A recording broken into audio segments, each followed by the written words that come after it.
All right, folks, I just want to put this situation in some sort of international context. I'm down here because I'm inspired by what's been going on around the world, and the most significant thing to me is that this is going on all over the world. That it started in the Arab world, but quickly moved to Europe, then to the United States, and that we've fallen on from that. And I think it aptly demonstrates that this is a worldwide initiative. It's something to do with the particular nature of the crisis that our world is facing.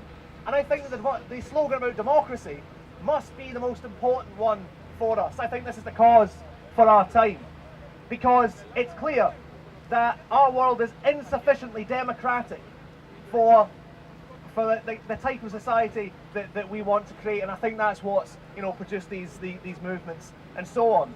And I want to make a point about that thing about Palestine. So they're going to try and do this. That when someone comes down to George Square, when a group want to come down to George Square for a protest about Palestine, they're definitely going to step on that and use us as a barricade, because they're terrified of a convergence between a movement like this and a movement calling for the emancipation of the Palestinian people. Because I think that what's going on in Palestine right now is a symbol for young people all over the world. It's the sharpest edge of a generalised attack on our rights as human beings, on our rights to democratically organise, on our rights to get the basic things that we need to survive. And in a strange way, in some small way for some of us, we're all the Palestinian people.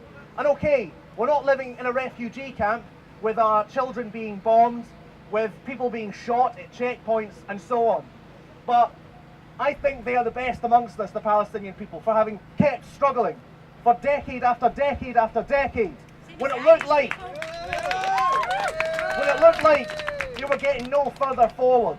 But now, after the Arab revolutions, after the revolution in Egypt, it's clear that there is an approaching new dawn, I think, in Palestine. We want that, but also they're pointing the way for the rest of us.